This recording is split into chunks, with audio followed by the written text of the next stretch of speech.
Welcome to the Boost Podcast with me, Grahame Farmer, and today I'm interviewing Beardyman. I'm not sure this podcast is going to go. I'm excited to see what happens, but he's such an anonymity, and it's going to be an interesting 30 minutes, that's for sure. I don't know what's going to happen. I've got some questions, but let's face it, it's probably not going to get... probably going to go way off with that. So we'll see where this goes. We'll have a little bit of fun, and yeah, let's go for it. So I'm joined by Beardyman. Hi, Beardyman. How are you? Yes, blood. How are you? I'm all right. How are you? I'm good. Yeah. I said in my intro, I've got some questions, but I'm sure we'll probably get to none of them, and we'll just be silly. How are you, man? It's been a long time. It has, man. It has. How are you? What's been going on? I heard you had some children. Oh, I've got so many children, man. I've got 3 children, which is, I think, enough. Yes. So thank you for coming on my podcast. nice to be here. Sorry, I was about to just stare into the distance and think about the galaxy. So the aim of this podcast is to help the next generation. All right. So I'm going to try and get some wise knowledge out of you from your multiple years of experience. Don't make the mistakes I made. Don't end up in my position. Get a proper job. But I feel it's cool. Don't do drugs. And we're just trying to chat about what you've been up to and how you got there. Oh, I see you've got a load of new kit. I hear you built some new toys. Yeah, I'm always, it seems, trying to achieve the same goal, and I like to be able to iterate as I innovate, like as I create, as I What is the big goal? You know, it's like, huh? What is the big goal? The big goal. The big goal for me is to work around my flaws as a musician, and to work around my ADD, because I don't know if I can cure myself of ADD. I'm not into the idea of Adderall necessarily, so I'd rather just kind of paint within the lines, if you know what I mean. So I think basically I have a short attention span, which is that doesn't make me special, but if you've ever seen one of my shows or whatever, you'll know that I love to skip between ideas quickly, and I find that entertaining and funny, and audiences get a kick out of it because it's more kind of schizoid and ADD than most music shows that you'll see. So I find that I have to build music tech systems that allow me to do that, because I came from a beatboxing background. Like, I was beatboxing since I was like 3. Yeah. And I remember first I saw you at, and it was when we booked you at Turnmills, and that was like obviously 2000. It was just after you'd won the first Beatbox Championships. So it was 2006 time. A long time ago. And you played in that back room. When there was Turnmills. Yeah, and you played in our back room, and it was just you and a stage. And I think they had one loop pedal. And Jesus, was that the last time you could ever smoke in a club? Yeah. That's what that booking was. I remember. Jesus, That was. Do you know when that was then? That was the end of July. End of June or July. And that was the last time you could smoke in a club. And you were, yes, that was right. 2007, I think. Yes, that would have been it. Because you'd won the Beatbox Championship 2006, and you probably just won it in 2007 then. Yeah. Wherever it was. And that's right. And we booked you for then. Yeah. And tore it up. Lots of fun. And everyone was holding their cigarettes in the air. Yeah, it was some sort of victory lap. Sweaty. It was a sweaty room, and you just jumped around different genres for. I can't remember probably an hour, I guess. Yeah, it was pretty silly, but that's crazy that was the last time you could have a smoke indoors in the UK. Yeah, that was the last night, and after that, every club smelled revolting because the tobacco smoke just kind of mildewing off the walls. It was a horrible smell, and also without the tobacco there, you could smell everyone's armpits and urine. And yeah, I think it's a nicer place now. I think we're through that period now. I think people would actually make themselves smell nicer now that they, and it lasts longer. I don't know. Yeah. Well, there's fewer clubs though. I can't believe we actually did a night to celebrate the last time you could smoke. I don't think that's what the night was. It was. It actually was. It was together, and it was to celebrate the last time you could smoke. We actually put on a night. It actually. I'm probably going to die at the age of like 50 because of you, because of that book. Do you know we also did one on the day before Mother's Day, and we made everyone dress as their mum. Do you know? So we basically we had Lethal Bizzle play, yeah. So me and the promoter we went up to meet Lethal Bizzle dressed as our mums, and he arrived. And it's just me and this guy dressed as dressed as literally in drag, basically meeting Lethal Bizzle.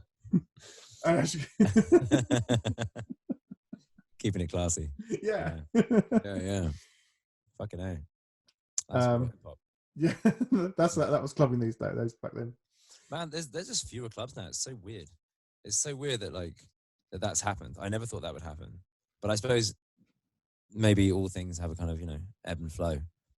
There's still what percentage of clubs are there now that there were in 2007? Because I think it's like a third of what it was or less. Yeah, I think there's like 40% less or something. That's crazy. Yeah, there's bigger venues now, I guess. Yeah. Yeah, I suppose it was it's where they are, I suppose.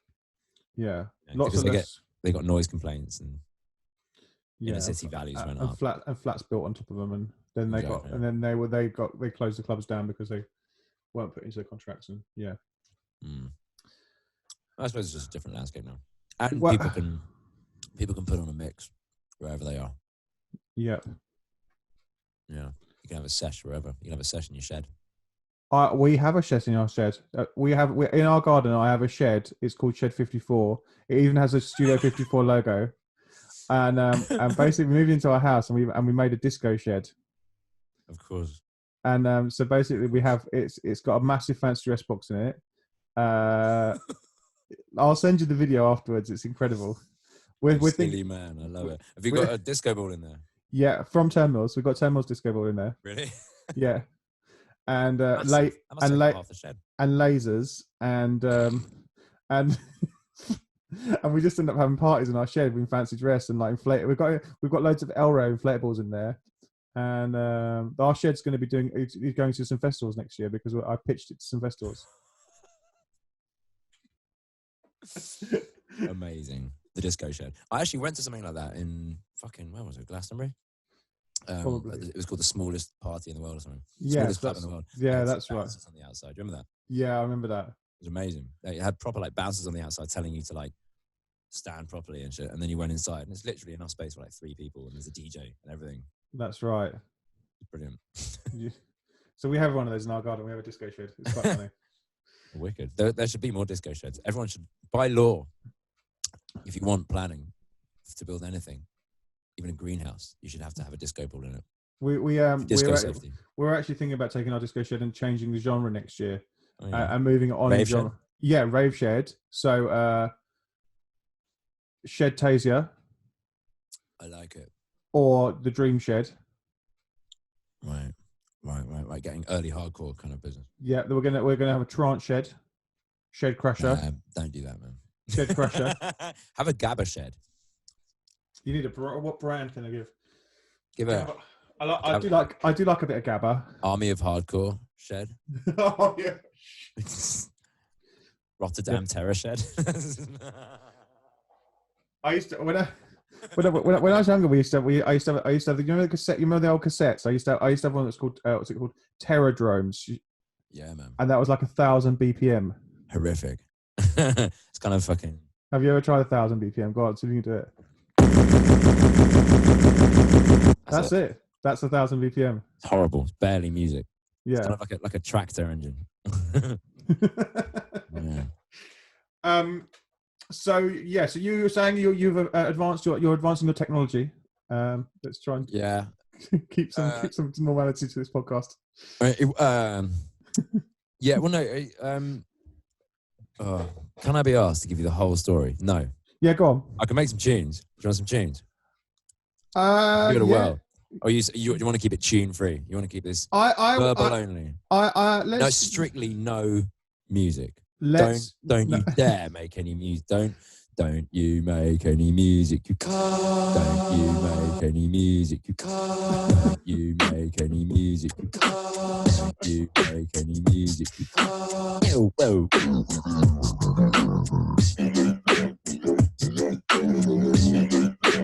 Music, you can't. You make any music, you can't.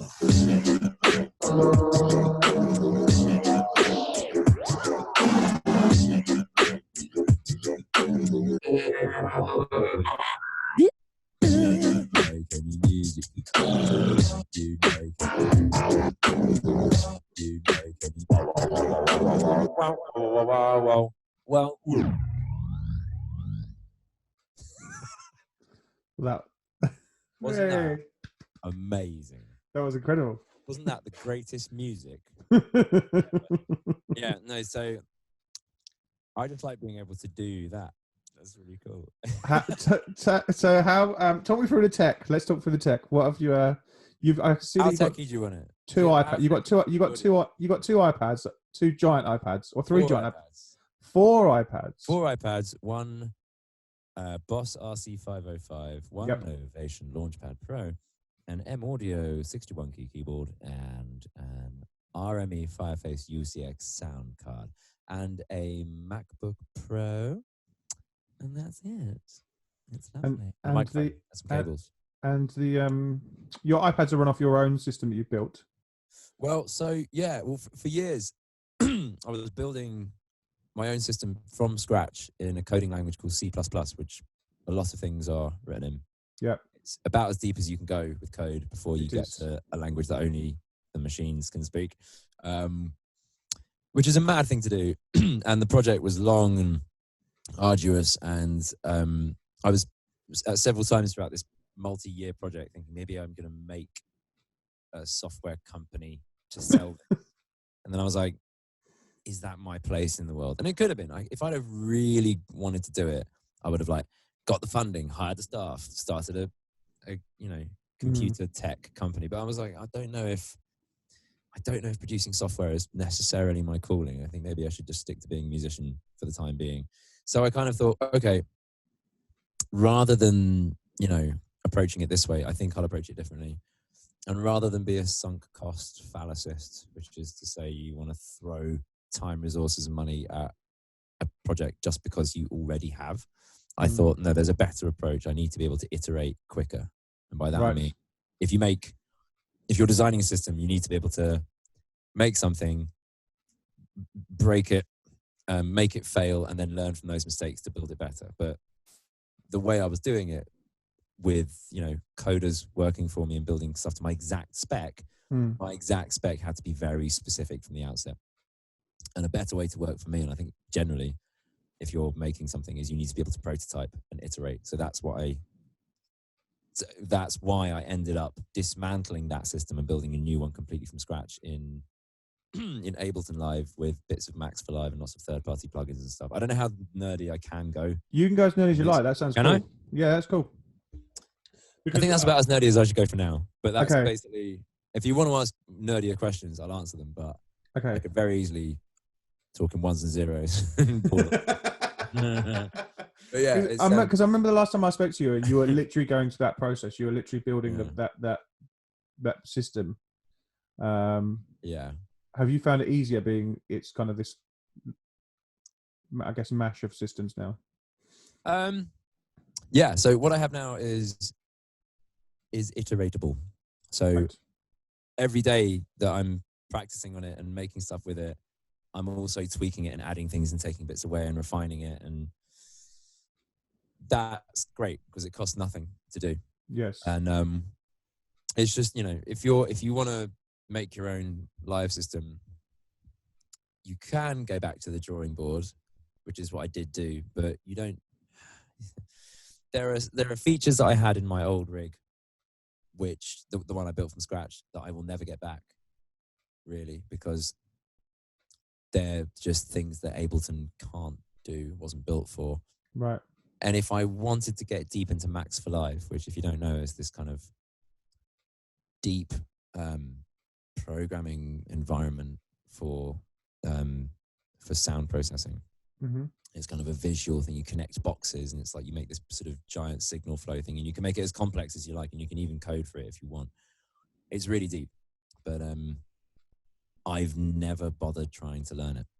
If I'd have gone down that route, if I do go down that route, it's possible that I can get back some of the deeper looping features which I had in that. But I kind of find increasingly that I went too far down the down a particular road, which I think was that when you get to the state that I did, where I built my own drum machine. So I had a drum machine that I designed, had coded for me, and I was using it live, and it was amazing, but it was too amazing. So the point was that, so I would go and like put some beats in, like I go, so now I've still got that where I can be like,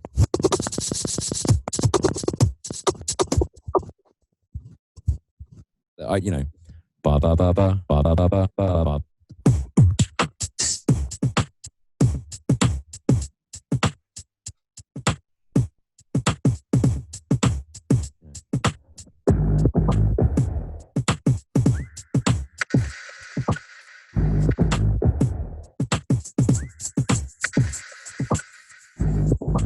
So that's cool. It's a beat. I just made it, and I sampled the bits in, and I played it. But what I had with the old system was too advanced, where I would put the beats in, and then I had a pattern sequence to pattern that for me. Right.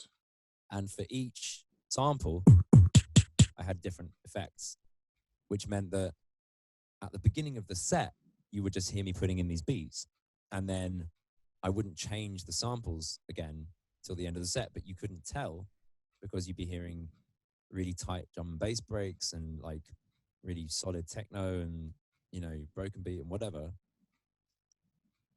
But it was so good that you wouldn't know it was beatbox, which kind of spoils the point. Right. Yeah. Because it needs to have an element of transparency to it. If it's completely opaque and you don't know that what you're seeing is being improvised live at all, then there's no point doing it that way. Yes. And you may as well just press play on a CDJ and no one's the wiser. It's the same effect. So it's got to be that point where it could go completely wrong at any point in time, but still be amazing. Kind of. Yeah, exactly. You need to have that element of vulnerability for it to be that kind of daredevil magic trick element that people want when they're watching a live musician. Yes. It's kind of, you've got to be careful crossing that boundary. I suppose everyone who plays music has to play with that. You know, if using any playback at all, you just have to kind of submit to the fact that that's what you're doing. And then the way you dress, the way you hold yourself, your vocal talent or your playing talent or the light show, the LEDs, the performance, the structure, the music itself, whatever it is, that has to carry it. And yeah, if you're doing a lot of work in advance, but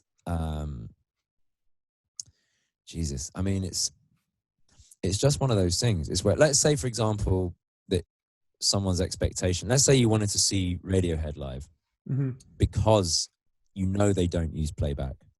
Mm-hmm. You want to see those musicians. And then Radiohead started using playback. Yeah. You'd be like, I feel cheated. That's bullshit. Yes. So you've got to be careful. But if you see David Guetta live, that's because you like David Guetta. Yes. And you want to see that. I just interviewed him actually last week in an ADE.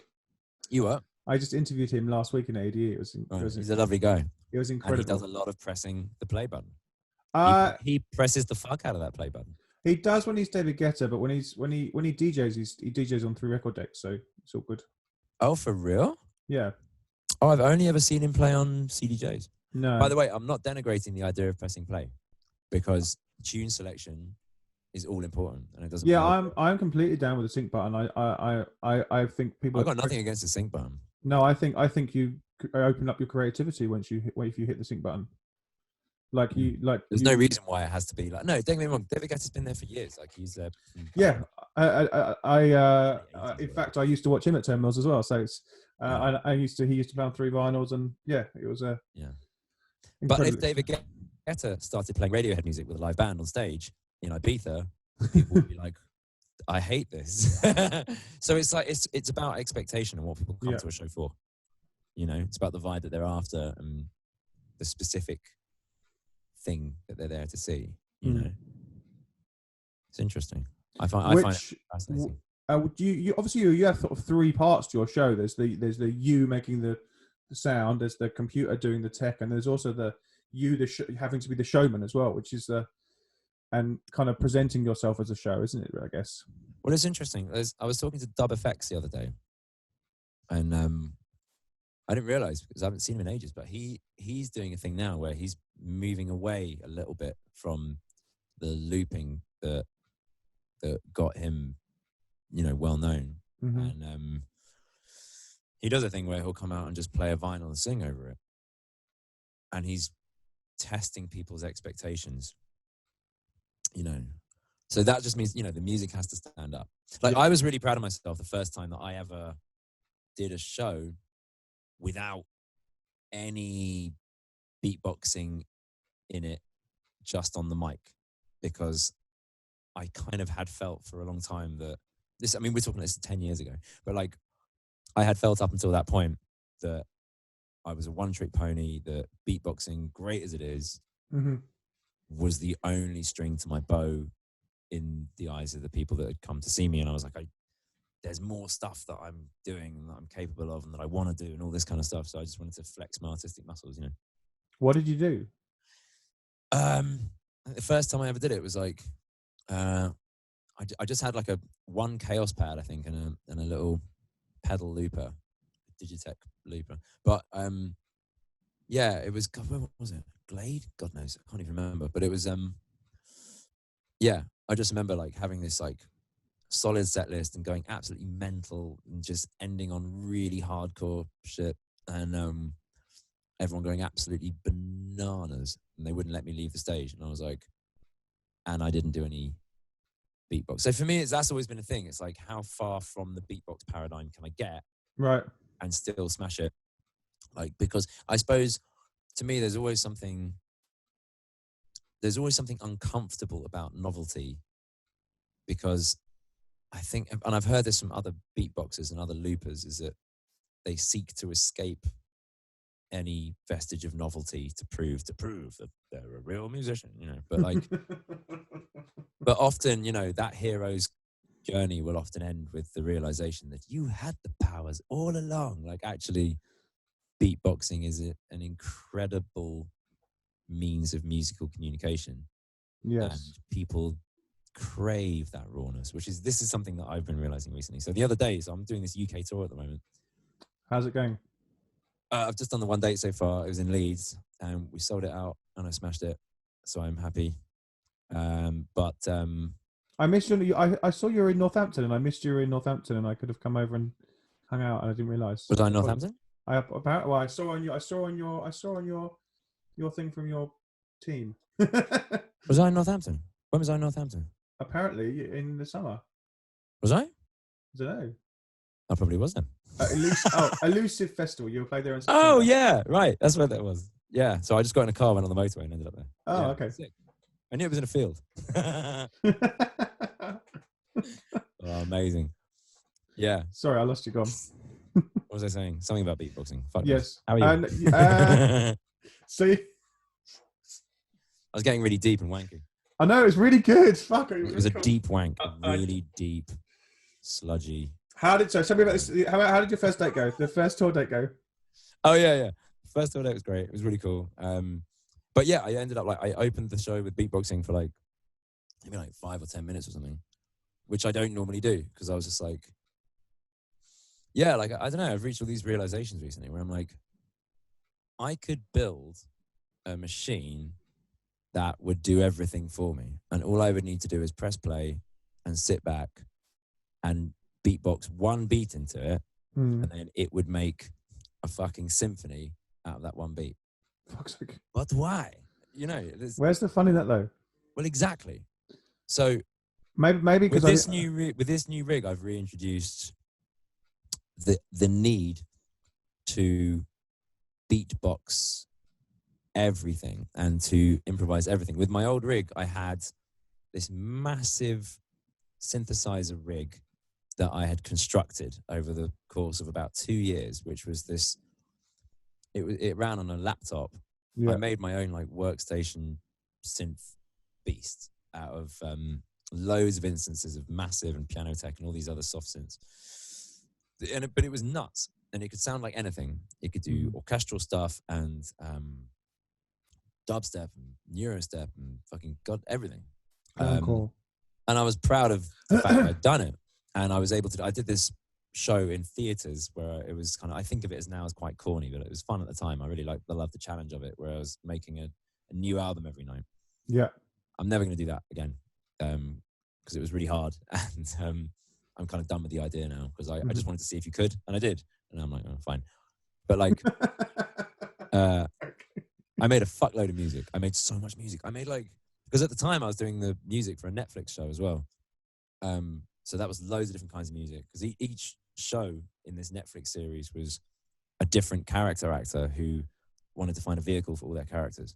Right. So it was shitloads of music, like orchestral stuff and like, you know, pastiches of like Bruce Springsteen songs and jazz and fucking whatever. So I was doing that in the car on the way to these shows in theaters where I was making an album every night, and then in the dressing room before, in the intermission and after the shows, and in the car on the way back, desperately trying to make music on my laptop for a TV show, and then making a new album every night. I fucking just burnt me out. It's crazy. Fuck. Yeah, it was nuts. I've never made so much music in my life. And there were all these like assignments in it where it's like, we need Pachelbel's canon, but we need it like transcribed exactly to fit this exact time signature. Did you get burnout then? It was pretty mental, put it that way. And what else was happening at the same time? There was something mad, like I was like buying a house or having a child or something nuts. It was just a lot. Yeah, I was going to say, was that pre-children? I think it was like as my child was being born or something like that. Oh God. Remember. I can't quite remember. That's a stressful time. So I think it was. It was a stressful time. It was too much. It was insane. Yeah. So maybe that's why I'm burnt out from that idea. But I did it all over the world. I played in Hong Kong. I toured the UK with it. I did it in all kinds of weird places, like comedy festivals and in festivals, and people were sending in song titles for me to make songs out of because it was all audience suggestion based. Yeah. And I had this whole like comedy shtick that I was doing with it as well. So I managed to make it like halfway between like a comedy set. Did you enjoy that? Kind of rave. The comedy set, the comedy stuff. Yeah, but again, it's like I sort of gave it a go doing the most stand-up like thing that I could do, but I kind of came out of it feeling like I don't want to do that either. And it's more just being a dickhead on stage is the way.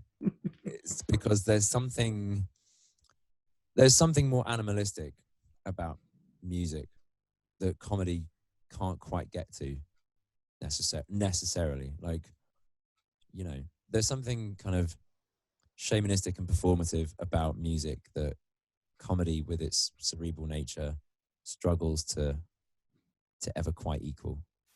And not that there's like a linear scale of like it's not that there's a hierarchy of the arts. They all have their place. They all do different things. They all give you different routes to different realizations and emotions and, you know, methods of catharsis. But God, this sounds wanky, doesn't it? But honestly, I like I feel like you can take elements of, like, if I'm doing a show now, having done all that stuff, like put myself through, like, you know, stand-up training basically is what I kind of felt like I did. Yeah. I was doing the Edinburgh Festival every year. You know, I was like, I think I'll push myself as far as I can go to see how far I can push myself. Because I never had any like dreams of being a stand-up or anything, but I was like, I'm going to see how far I can push it. And I was, you know, researching the books that were written by the guy who designed the games they played in Whose Line Is It Anyway? I was doing like improv courses and stuff like that. I was obsessed with the art of improvisation and the sort of the shamanic aspects of it. Because if you look at people like Reggie Watts, is he a comedian? Is that comedy? It's funny, but there's no jokes per se. So like, I think if you push things too far in an established direction, you end up getting less interesting results. Right. If you just do you, and like I was saying, if in the shows I'm doing now, sometimes I'll stop in the middle of a song to say whatever the fuck it is that's on my mind, not with the intention of it being like a hilarious joke, but just because I know that whatever it happens to be, it's absurd enough that I can say it and then carry on because it's what I feel like doing. And it's inherently funny that I've done it, regardless of whether it was because it's not, it's not like a joke with a setup and a punchline. Yeah. Shit like that. Or if you like stop a song too early, that's funny. If you make a song carry on too long, that's funny. If you make a song, if you're like improvising a piece of music and you make it go too crazy or get too big, that's funny. If you keep it really minimal, that's funny. But if you want to make a piece of music that's like absolutely spot on and perfect, then that's just wicked. That's really cool. And from there, you can turn it into a fucking rave and or you can turn it into a big funk jam, and then you can piss about and pretend you're fucking Bootsy Collins or whatever, and you can make it that kind of party, and then you can pull up and make it jungle, because fucking everyone's got these schizoid music tastes these days. Yes. Because music is a tap that you can turn on and off. So that's what it is. I can't remember what the question was, but I said a lot of words. I can't remember either. I think we were talking about it, but it's all good. I said at the start. Basically, I am David Bowie. Don't fuck with me. Yeah. Can I swear on this? Because I have been. No, we have to redo it all from the start. That's probably for the best. This is vodka. Cheers. Cheers. I guess when you go too mental, that is obviously quite funny. But you must go, shit, I went too far that time. Yeah, but that's cool. It's funny. It's like, yeah, I just like being a dickhead on stage, because most times in life you don't get to be a complete dickhead. Like, you can't just be a dickhead in the post office or like on the phone to the DVLA or like just anywhere. You can, but it doesn't go down very well. Well, exactly. But like, I've somehow managed to like work it so that now like people come to see me being a dickhead specifically, which is weird, because like I'm telling my kids, like, don't do that, all the time. They'll be like putting paint everywhere or like shoving something in their eye, and I'm like, don't be a dickhead. And I'm like, wait. I literally go on stage and like speak in tongues and fucking make unnecessary jungle and gabba and fucking hardcore techno as a wind up, and fucking I'm not setting a good example for anyone. My favorite my favorite genre name I've ever seen was clowncore. Clowncore was dope, man. Clowncore was like breakcore, but with weird carousel music thrown in. Yeah, it was weird. Oh, I thought I was going to give you the intro then to make some clowncore. There was a guy, Joe Cox, who was really good in the clowncore genre. That shit was like, that was around 2007, 2008. Yeah, that was in the MySpace days. Clowncore was big in the game. It was kind of like it was a split off from breakcore, which itself was absurd. Which was like, brain dance, but kind of comedy brain dance. In the middle of the blogging era, me and a couple of guys in the office wanted to make a new genre called flatline, which is basically like punk, but an electronic version of punk. That is a thing. Is it? Yeah. No, we made it up, but we're gonna make up all the artists around it, and then put some music on blogs and make up a genre, and then see if it would fly along. I swear that's a thing, though, man. Like, that ended up being like, there's fucking, like, isn't 80s Matchbox Beeline Disaster exactly that? I don't know. Fucking Atari Teenage Riot. I don't know. Is it? I think Atari Teenage Riot is about as close to. Yeah, there's a bunch. And fucking, you could say that Prodigy was Flatline, basically. It was Flatline. Yeah, no. Me and Clumsy Tongue, the rapper, we made up a genre. We haven't made any yet, but it exists in theory. It's called UK Plunge, and it consists only of the sound of people in this great nation, on this great nation's council estates, having needless fights and the sound of politicians in the hallowed halls of Westminster having needless arguments, and amen breaks, and the build is it's not like a rise, like it's actually the sound of like a toilet being plunged like that, and then instead of on the drop you get a big bass line, you just get a toilet empty like whoosh, like that, and it's this big. Have you actually made any of this music yet? We haven't. No, we gathered some samples together and we never put them into it. I've got a folder called UK Plunge. We were so into it, we were going to do it. They were like, oh, it's going to be amazing. We'll stick it out on the blogs. We'll put it out as a challenge. People will start making it. It'll be this whole fake genre. Maybe it will be now. Make some UK Plunge.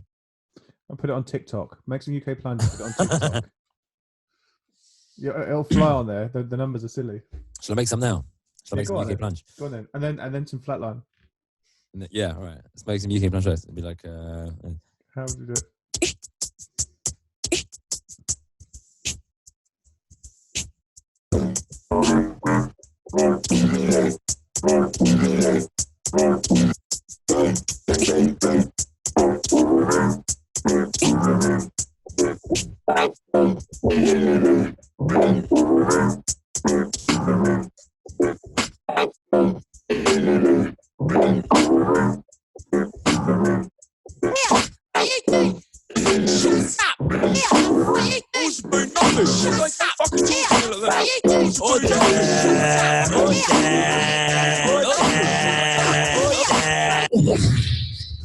That's UK Plunge.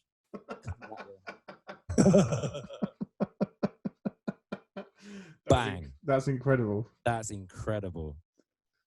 I did have this worry that you'd taken my microphone into your system and you were going to loop me at some point. Could do if you want. No, please don't. What was your one? Flatline. Yeah, go for it. Electronic punk. Yeah, it just sort of starts slow and then goes mental and then goes back to a flat line. Starts slow and then goes mental. Like, it kind of, if you're thinking like in a hospital when you've got a flat line of a heart monitor and it kind of pops up and then it goes flat again. Uh-huh. That in music.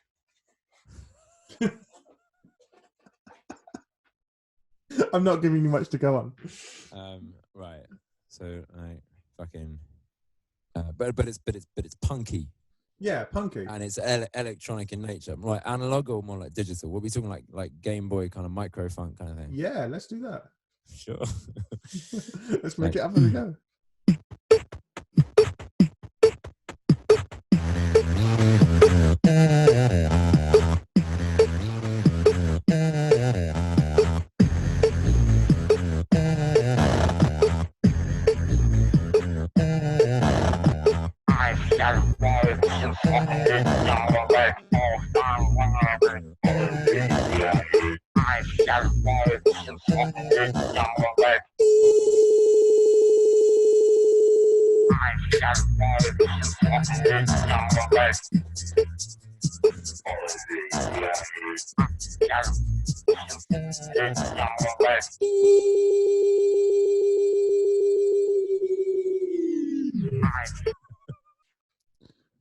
That was incredible.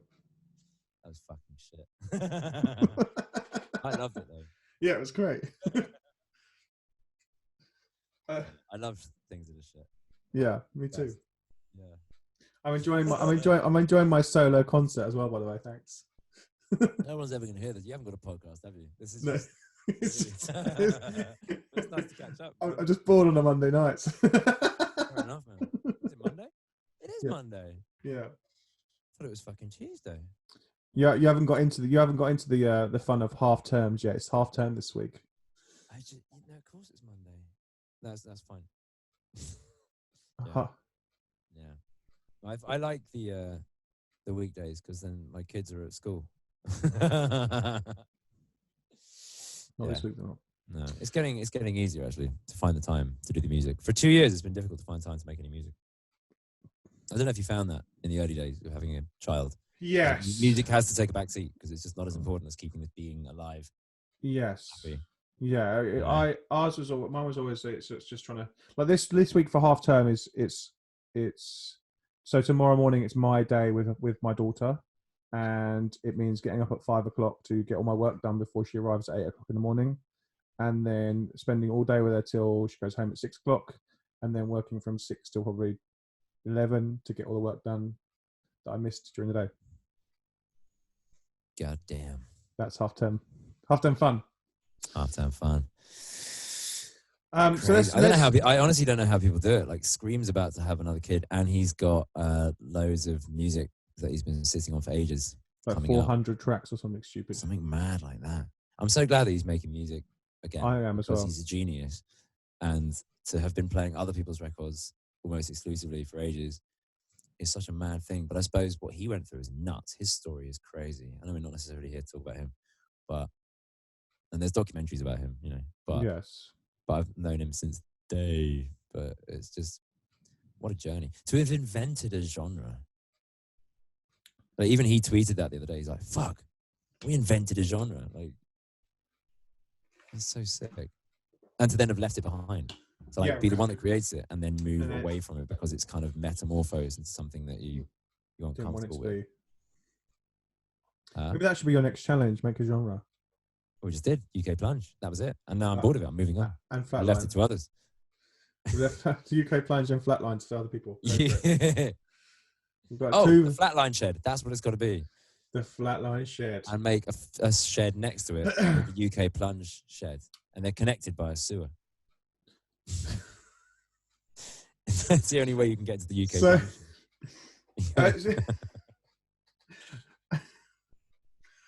Smash it. I'm going to try to be serious.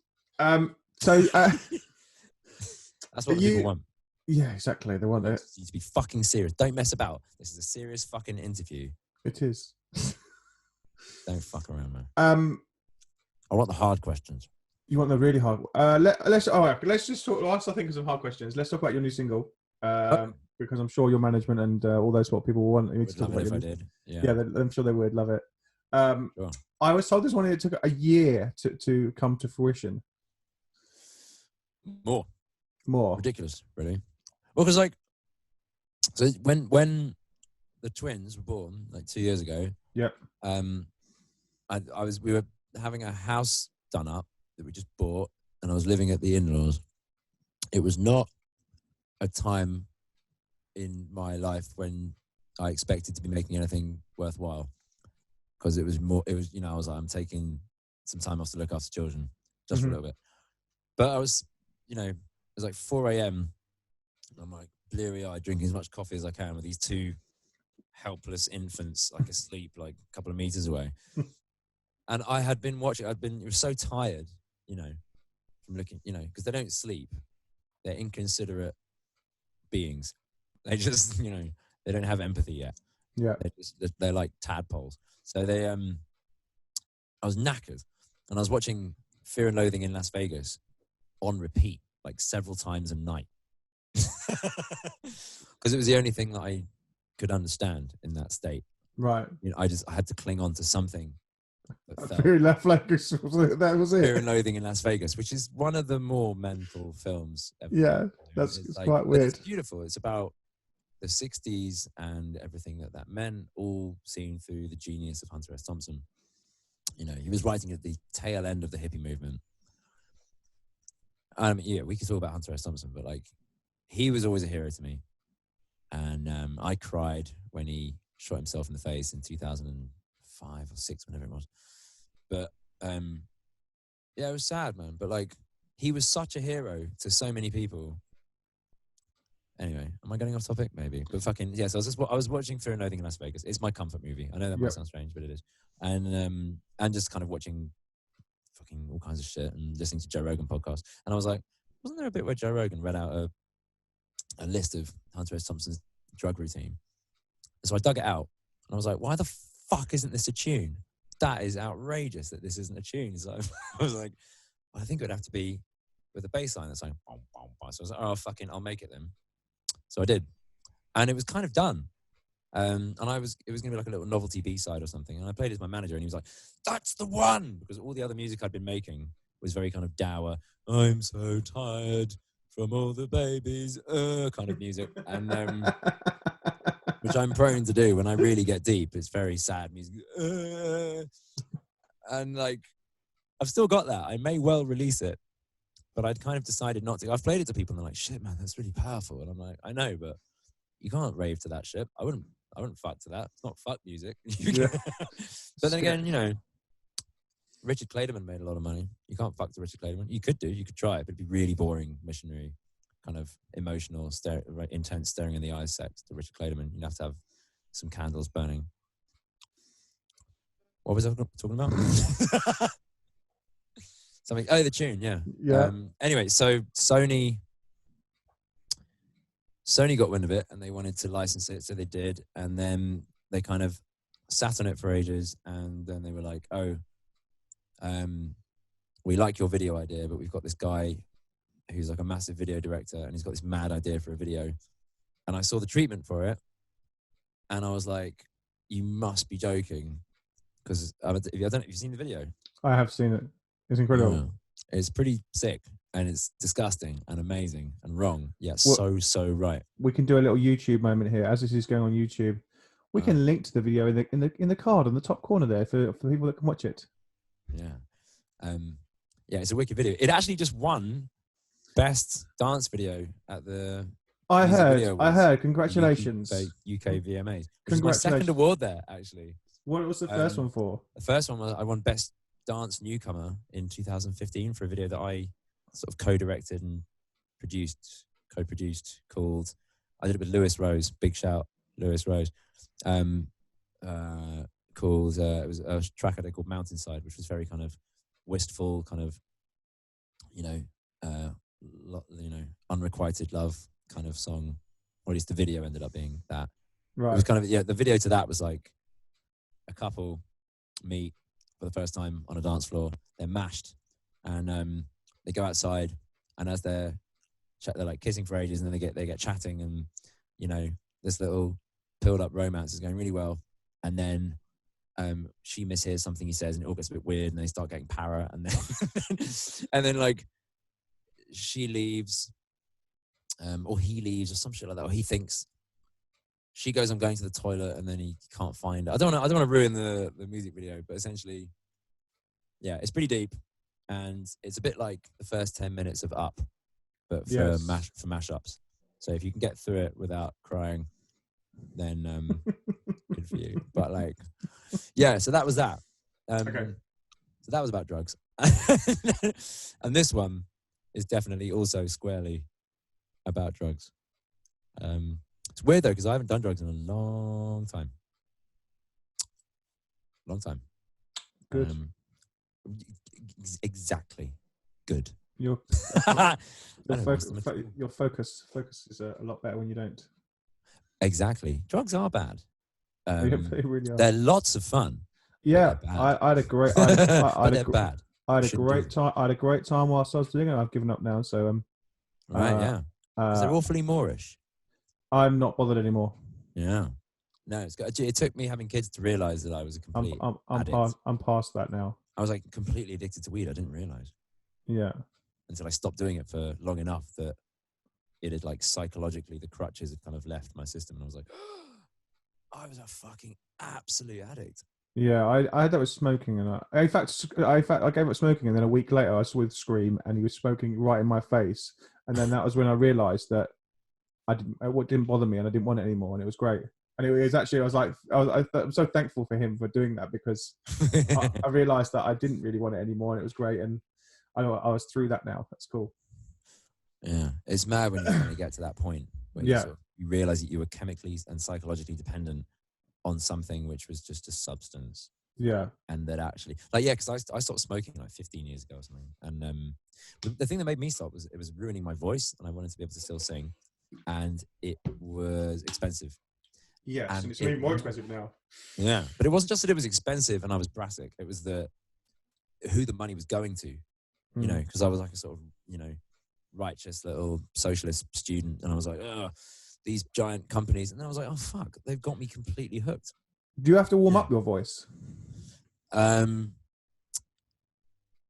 Yeah. Particularly these days. Well, actually, no, always. Yeah, always. Yeah. And do you have to do stuff to protect your voice as well? Like, do you Yeah, but I don't. Well, no, yeah, not smoking is a huge help. But I need to stop like having whiskey ever because that's really dries out your throat. Are you a I've big learned honey, that, like, a big honey and lemon drinker? yeah, right. If you have like just have hot toddies, that's good. Yeah. Yeah. I had one. I was like, it was like honey, lemon, ginger, and a slice of chili, and that's the tits. Yeah, that's good. That's a good one. I Yeah. had that in Russia actually. I was Just like, one little slice of chili, and it was just like a little bit of sharpness. It was nice, man. yeah, a bit of a kick. Yeah. I swear that must. Yeah, I swear that has medicinal properties or something. Yeah, I was in Russia in fucking was it 2000 and God knows, but like these people. God knows.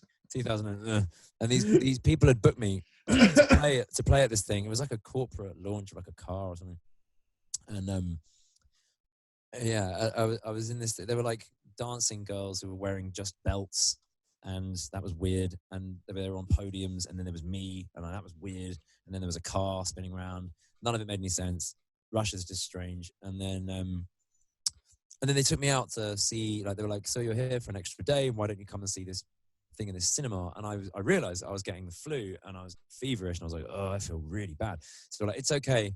Just have some like this like horrible Russian dish that was like gross meat and like, you know, ravioli kind of pasta-y pockets with like mayonnaise, which is disgusting. I was like, oh, this is all wrong. And then they like gave me this tea, which was like, you know, the chili and the lemon and the honey. And that was like, oh, I think I feel a bit better.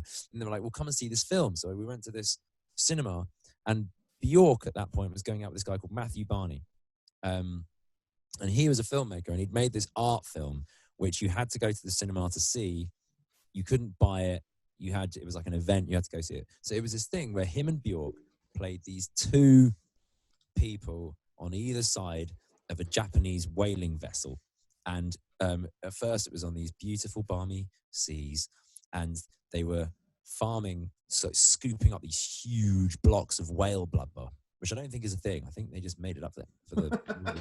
And they were like slicing through, very slowly, artfully, slicing through these enormous blocks of whale blubber. And I was like, oh God, I can't handle That sounds awful. And then like with a fever in the cinema going, why am I here? Why is this happening? And then there's a storm. And suddenly the fucking seas are tossing and the boat is like heaving, and like they start dressing Bjork in octopi and squid and putting like layers of clothing over the sea animals and like wrapping the sea animals to her. What the fuck? And then piling more layers of octopi and squid and fish and stuff onto her, and then putting her in Japanese garb, and then she's like forced to walk really slowly in something that resembles a Japanese tea ceremony but not quite, through these like tiny like holes in walls. So it's kind of inspired by like the brutality and the delicacy of Japanese culture, you know. It's kind of, you know. Anyway, I've like, then there's a storm, and I'll spoil it for anyone watching because like you're never going to see this shit. You're never going to see it. But yeah, there's a storm, and then they get to the middle of the boat and they meet, and the water is coming up to their necks. And then they're given knives, and as the water comes like above their heads and you'd think they're about to drown, they start slicing chunks off each other's fucking legs and eating each other, covered in like crustaceans and octopus and shit. And the storm is still raging and the whale blubber's moving around, and I felt fucking horrible with the temperature. I was like, oh, this isn't happening. Anyway, I was a vegetarian for about 3 months after seeing this movie because that has such a weirdly effect on my gut. I was like, what was the question? I don't know. Somehow we were talking about your new single when we got to that. Oh, yeah.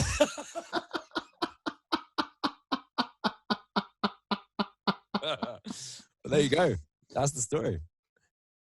One thing I was going to ask is, obviously you've used Joe Rogan's. Does he know about the single, Joe Rogan? Yeah. Well, we asked his permission and we said, "Can we put you as a feature?" He's like, "Yeah, sure."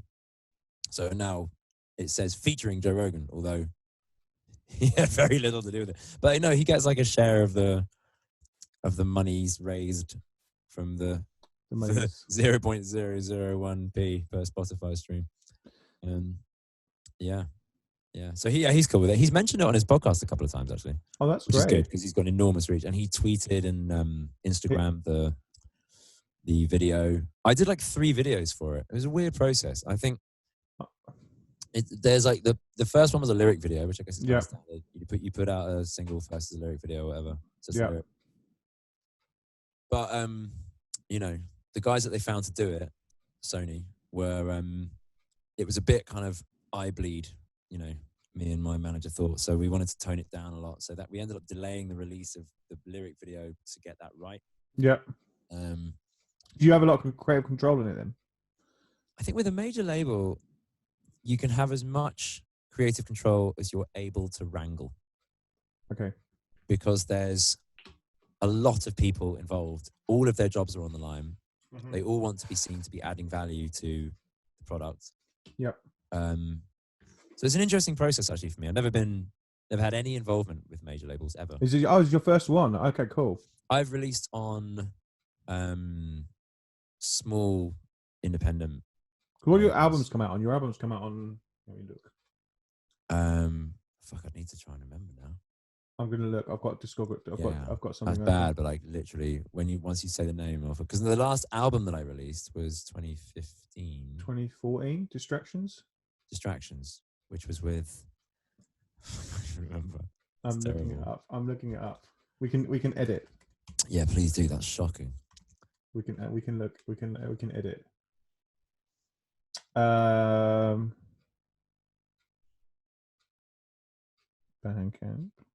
The hell? Can I beat you? Can I remember? Let's play race. I can't actually find it. Who the fuck did I release it with? It'll all come flooding back. We won't. No, hang on. I've got to answer that question. Just released on the 3rd of November, 2014. Only a cheerful. That's not. Tummy Touch.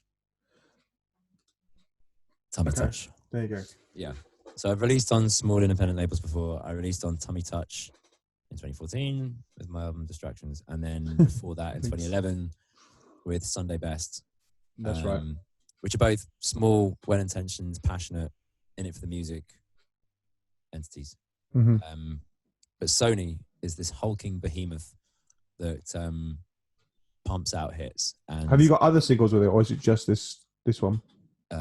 No, I'm possibly going to self-release the rest of it. That's what's so weird, is that like, I guess Sony kind of smelled blood with this single. They were like, we like it. It's got the makings of a hit. And so they were willing to put in, which is music to my ears, because like, fine. I like it. So it's strange, even though because it must not have, like I was saying to you, Adam, no radio play whatsoever because of the nature of it. Yeah, I know. And you know what? That was another thing, is I've spent weeks and weeks at the request of Sony trying to hammer it into a radio playable version. Mm-hmm. And I did it, but no one's going to play that. Because it's like... like, it's just not, the only way to do it, I think, would be to get like a rapper on it or something, or to completely rewrite the tune, or get like, as Norman Cook did for the Eat, Sleep, Rave, Repeat track that we did, get Calvin Harris to smash it. Yes. Like, that, what was that, 2013, I think? So Calvin Harris took a skit track that Norman Cook had made with me chatting shit over the top. And that ended up becoming huge. And it was because Calvin Harris took it and turned it into a radioable hit. But before that, it was just like a sort of ploddy, funky, cheeky dance floor head nodder. And in fact, I think it was even just me. I think it was just me chatting over an existing techno tune or something like that. And it was he did it for like the front cover of a mix CD. As his own. I didn't realize Calvin Harris had turned it into that beast. That was Calvin Harris. But wow. I think Reva Star was involved as well. So it was like that's right. Reva Star, Norman Cook, and then Calvin Harris was the one that, I think it took him like 2 hours or something. It's insane. He's a bit of a genius, Calvin. Yes. He's just one of those people who's able to kind of perfectly envision what will be a hit because it's radio playable and it's, you know, everything he makes is designed, it seems. Like, there was a time when he started when he was doing really interesting, quirky music, and he was always singing on it, and he was going to be that guy who was singing, and he was interesting, and he was a there was vocalist. there was the Calvin Harris the band, wasn't there, which was acceptable in the 80s and all those kind of tracks. Exactly, and that was really interesting, kooky music. And then there came a point where he just kind of went, I don't want to do that anymore. I'm going to make bangers. I'm going to make bangers. And he did exactly that. I remember watching the Chemical Brothers in Trafalgar Square, and his band were the warm-up act, and he jumped in one of the fountains at the end of his warm-up show, and the Chemical Brothers had lasers going off of Nelson's column, which was quite frankly the most incredible thing I've ever seen. Wicked. Yeah, that's my. They're incredible. I beat them in the UK VMAs. Ridiculous. Wow. Yeah, you got to check out the video if you haven't already. We'll link it in the thing above. Yeah, it's absurd that, like, they wanted. I don't know how much I should say. Maybe I should say it all. Maybe this is a tell-all gotcha interview. No, initially they wanted me to put Sony, that is, wanted me to put the video on Pornhub for its premiere. I heard this earlier as well, and I was like, no. Because I like Pornhub as much as the next person, but I think there's a reason it exists. I think we can agree that, and it's not for music. It has a purpose, and it's not for when you log on to Pornhub, it isn't because you're like, I'm going to watch a music video. Yeah, no. Yeah, and it would really annoy you. You just piss people off. It would make people very angry, and I don't wish to do that. And also, they said that I'd have to have my own Pornhub channel to put it up. Like, no. That's just silly. That's not my calling. Yes, no. Stay in your lane. As we know thyself. Yes, know thyself and stay in your own lane. But they were like, oh, but it's got such big reach, and I'm like, yeah. So YouTube. Yeah, well, it's more like, yeah, I know it's got big reach, but that's like saying, let's drop loads of CDs over like a Tory party conference. It's not the right audience. It's not the. Then maybe it is though. Actually, wasn't there a period when like all the Tory prime ministerial hopefuls were all bragging about how much drugs they'd done? It became like a dick waving competition. I don't know. I don't touch politics at all. No, well that did happen. Everyone was bragging about that they did coke. It was this weird kind of like one-upmanship. I try to stay to be relatable. But we can move on. This podcast is apolitical. It's aimed at helping the next generation. So let's just ask your biggest tips for aspiring producers. Don't do it. Get a proper job. No, I don't know. Fucking or aspiring beatboxers, I guess, as well. Jesus, it's one of those things where if you sat me down and asked me specific questions, I've just been playing with my gum. It's disgusting. Forgot that, like, you can totally see. I don't know. If you ask me specific questions, I'll tell you the answers. But like, I don't know. My experience in the music industry thus far has been slapdash. Like, I've kind of tried to veer, carve my own path, as it were, and I keep finding that the things that I do that find any kind of success are either things which have taken me 2 seconds to do and I've thought nothing of them, and then I'm really surprised, which is a common story, I think, for most producers, where they slave on their big like art project and then they do one thing for a joke and that is the thing that grips and sticks, and that ends up defining them, and then they have to try and escape that. But yeah, so I'm not unique in that respect, but like I've done things which I would consider like more artistically worthy, which perhaps are either not my best work, or they don't have the mass appeal of some of the things that I've done, or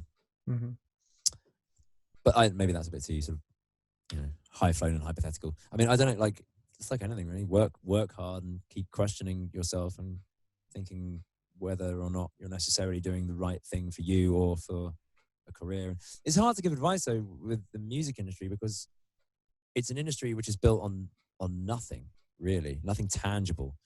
Like, it's a bit meta, but for the last 100 years, there's been a music industry because there was physical product, physical media on which music was contained. But that doesn't exist now.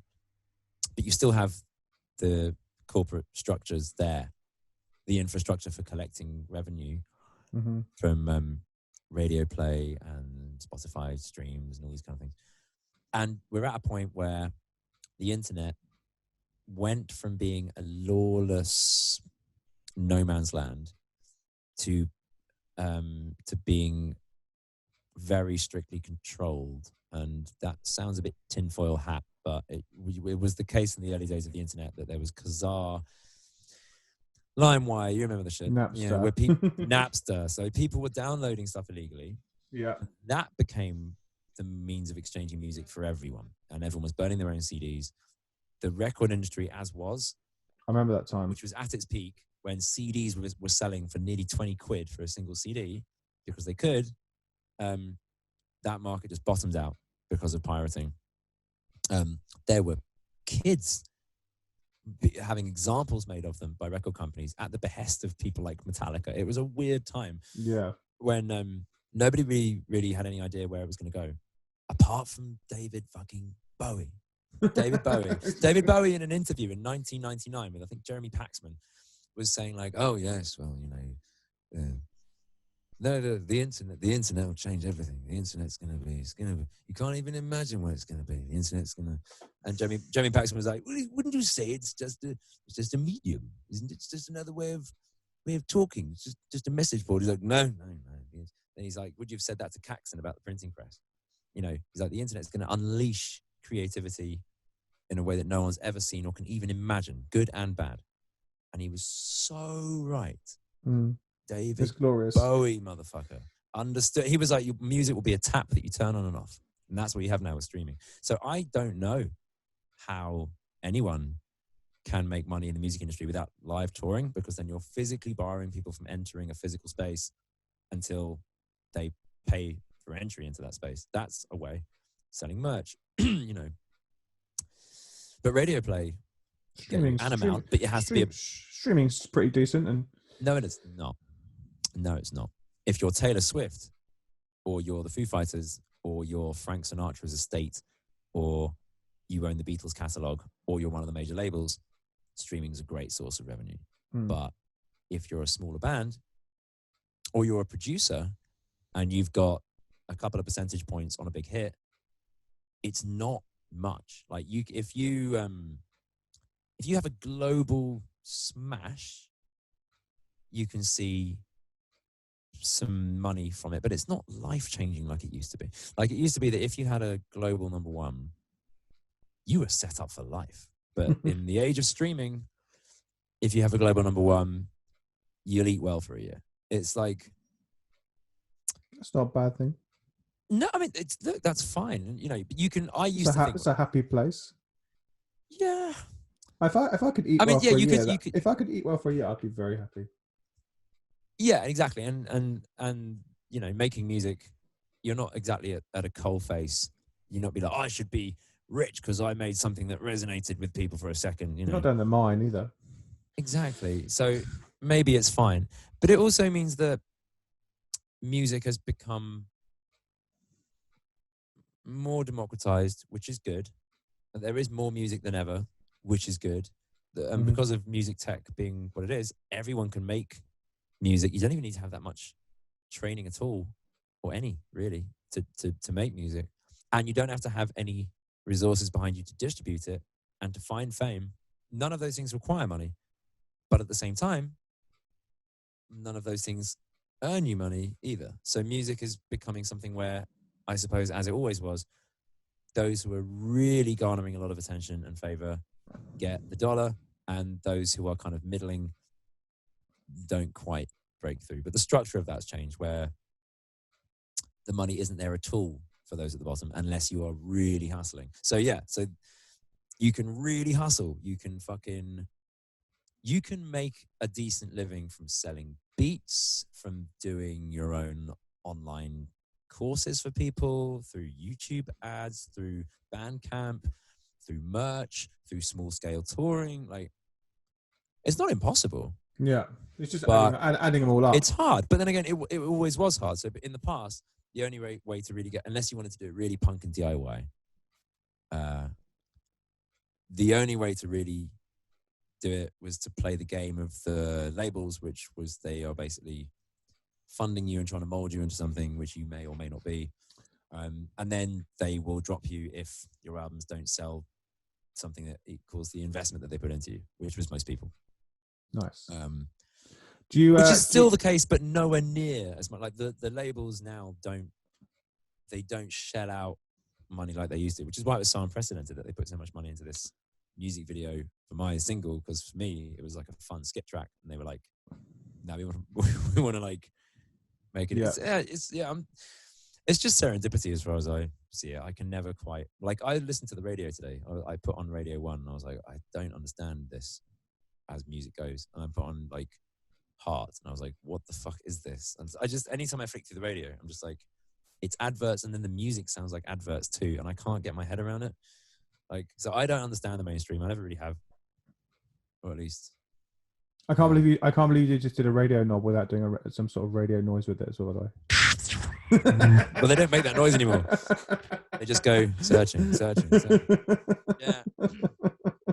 Is it more accurately? Like.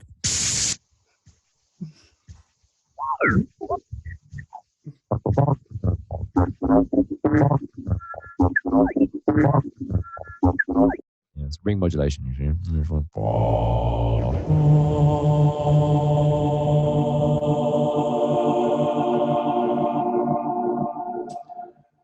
Sorry. Do you fancy? Oh yeah. So I've got some lightning round questions. Sorry, did that help? Was that? Did you think yes, that's that very helpful. helpful. For the yes, youth? that's very helpful. I've got some fun lightning round questions. Do we have a lightning round intro? We can. I'll do a. Is that a buzzer? Is that good? If I get it right, if I get it wrong, it's that. If I get it right, we need a lightning round. Okay. Can you do a lightning round? Okay. Lightning round. Cool. Okay. Yeah. Okay. Ready? I'm ready. Which button do you prefer to press the most? What is your personal record for playing the same record over and over again consecutively? Like if you're listening to your headphones. To others or to myself? To yourself. If you know, like I've been listening to one album today and I've played the same record over probably about 6 times just because I quite like the new song of this certain thing. That is all I do. Like I get obsessed with one artist or one song or one album until I can't listen to it anymore. And at the moment, my current obsession is Caroline Polachek, who is being produced by Danielle Hall from the PC Music crew. Oh, cool. Who also works with Sophie and I like Girlfriend that of crew. the Year and all those people. Yeah, they're mental. I like that crew. Real absolute jokers. She used to front a band called Chairlift, doing kind of quirky, interesting indie, which ended up sounding more poppy and trappy over the years. And now she's done this thing, but she's a genius songwriter, an unbelievable vocalist. And I've just started researching her, being like, who are you? Where did you come from? Why didn't I know about you? Why are you not absolutely massive? I hope she will be. She deserves to be. She's incredible. Who is your favorite? So yeah, I've been listening. There's one song of hers, which is oh geez, now I can only think of one of the Chairlift songs. It's So Hot You're Hurting My Feelings is what it's called. We'll link it. It is. It's just the perfect pop song. It's one of those that's just yeah, it's pop, but it's perfect. It's kind of, it blends like yacht rock with like elements of like 80s Fleetwood Mac and What the hell does yacht rock sound like? oh, you know, like fucking oh Jesus, what are they called? My brain's gone blank. Don't worry. No, like Steely Dan and Oh, fucking, Hall and Oates. Right. Those guys. It's like, Right. Okay. but on a, like sort of early 80s yacht rock and kind of, you know, Right. like Okay. cocaine fueled kind of, you know, blissed out kind of smooth jazz vibes, but like Right. done with a kind of white soul kind of, but that's not what she's done, but it's got elements of that.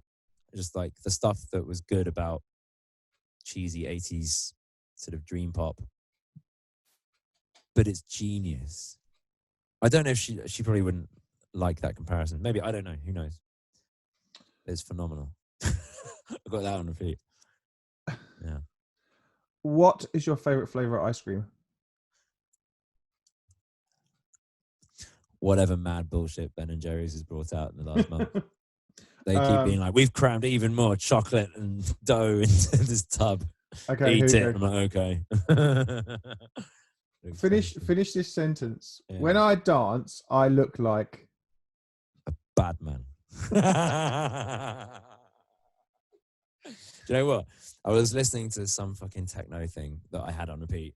I can't even remember what it was now, but it was just like some tune I was obsessed with. And like, I was like tidying up after everyone had gone to bed and just fucking having it in my kitchen, doing like terrible body popping, which I can't do, but I was just having it.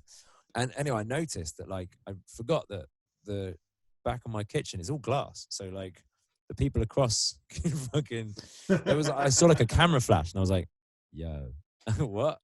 And then I realized that they'd been like taking a video because this like light was bobbing around, and then I saw these two silhouettes duck, and I was like, oh fuck.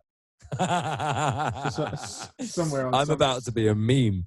Somewhere on social media, it's just you dancing around in your living room. Just me dancing like an absolute dickhead. But like, yeah, I didn't catch it on Reddit or anything, so I think I survived. But then like, I hid behind a pillar. I was like, like this. Because like if you're on the dance floor or something and you're surrounded by like friends and drunk people and shit, you know, you're dancing like a dickhead. Everyone's dancing like a dickhead. It's fine. But if you're a single human dancing, wigging out like in a kitchen, it might look a bit silly. But I don't know. Maybe they've just kept it on their phone for their own amusement. They're showing people down the pub. No. Look at that guy across the road. But then I was like, I ended up being like, fuck it, fuck him. I like dancing like a dickhead. I'm going to come out behind the pillar. Just carried on. I was even like, you know, gun fingers like that to them. Be like, ooh.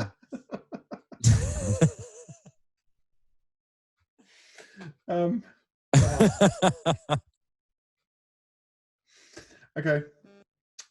If you get a yacht, what would you call it? Yachty McYacht face? Okay. Yeah. As you're quite nerdy, I've got the ultimate nerd question for you. Uh-huh. Ready for this? Uh-huh. If a hen and a half could lay an egg and a half in a day and a half, how long would it take a monkey with a wooden leg to kick all the seeds out of a pickled gherkin? Fuck you, man. Fuck you for asking that question. That's fucking stupid. Sort it out, mate. You're off your nut. Okay. If you had the power to abolish one musical genre, which one would it be?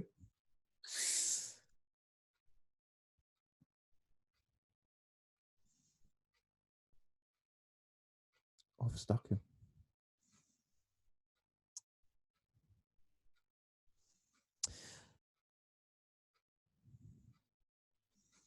I think the only genre that it's not really a genre.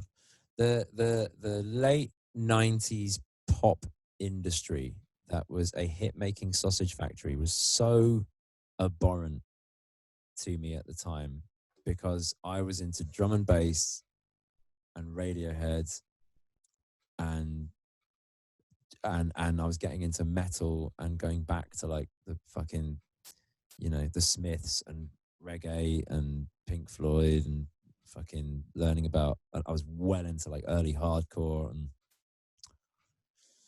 that was the journey I was on then. And the pop industry as was seemed to me to be just a perversion of everything that was good and true.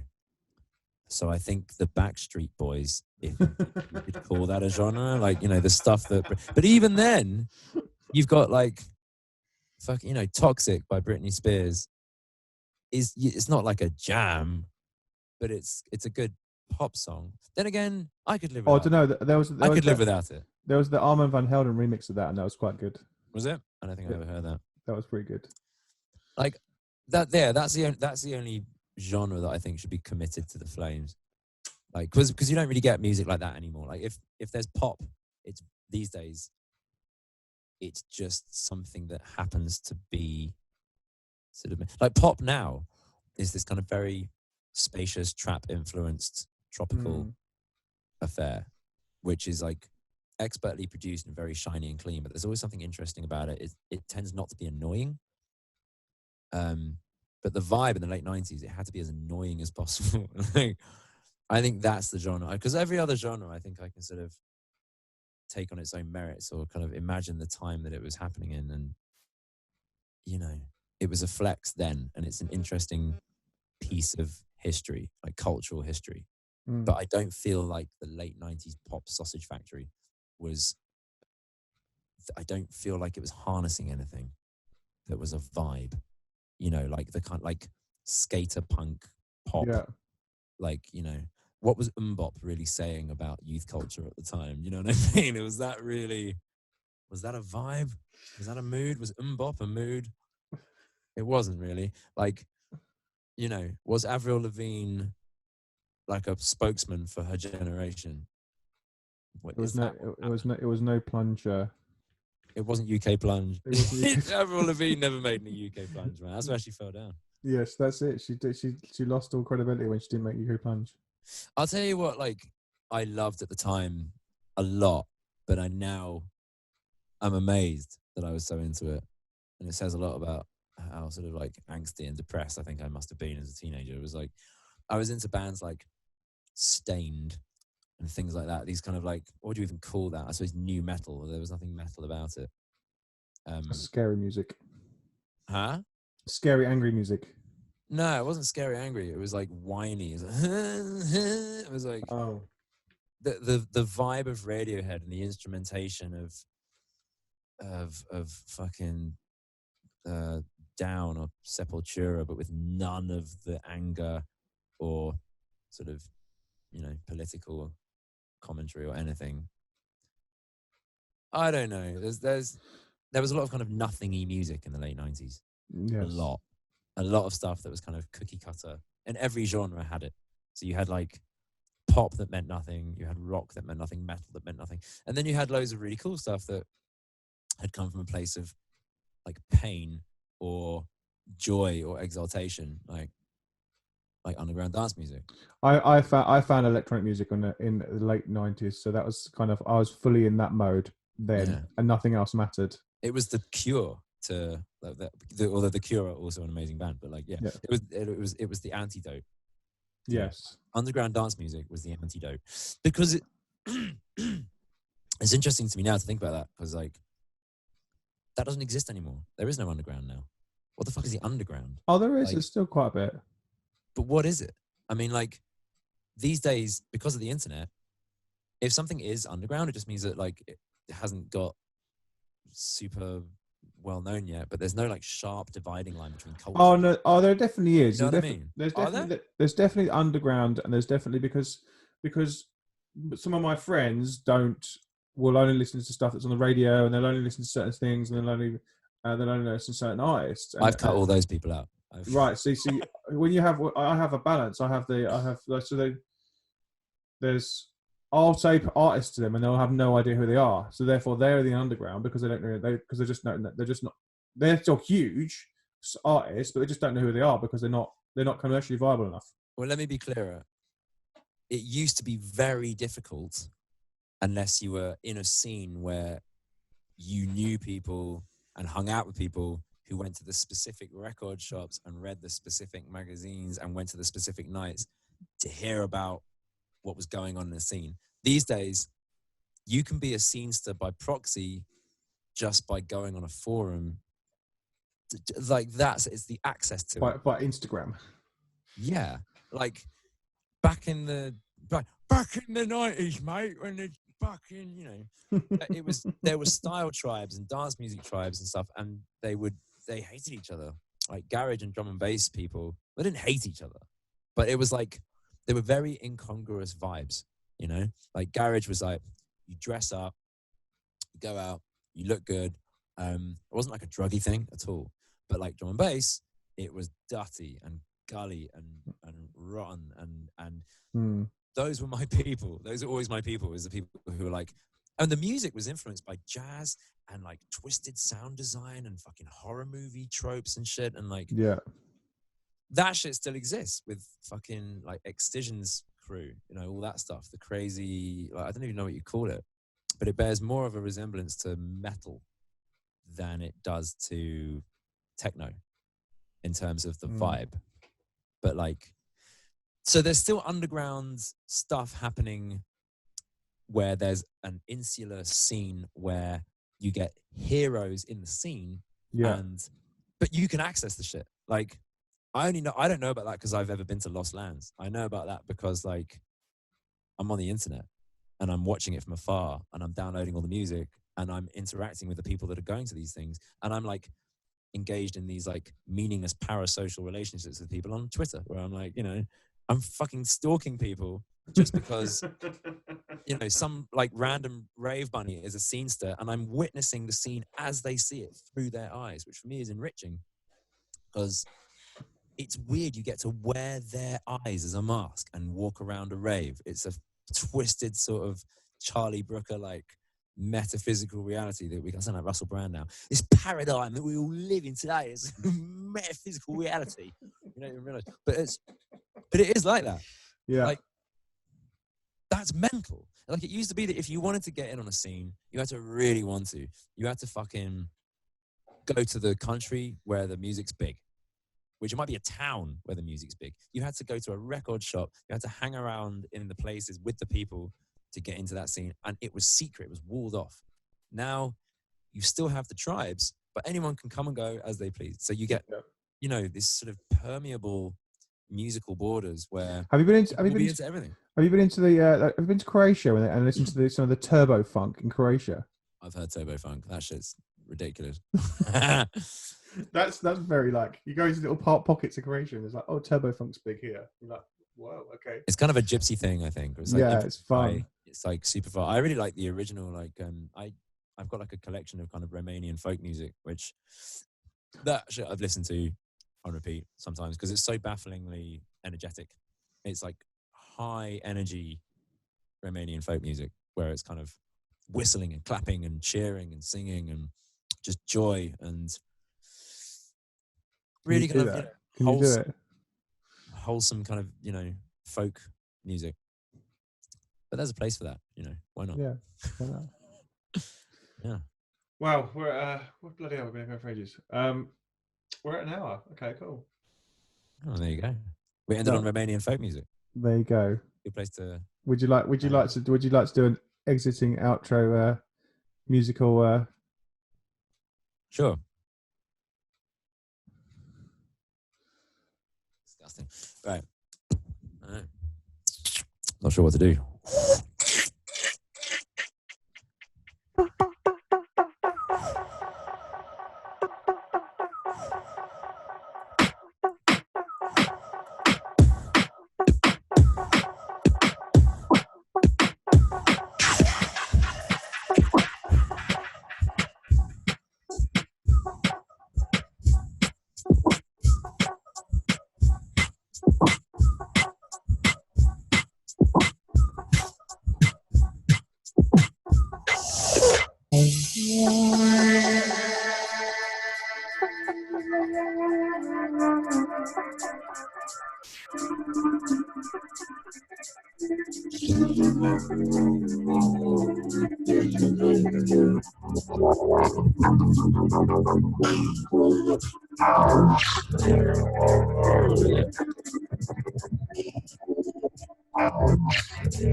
Whoa.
Hooray. Hooray. Thank you so much, Beardyman. Hey, thanks for having me on. Thank you so much for joining me today. That's been so much fun.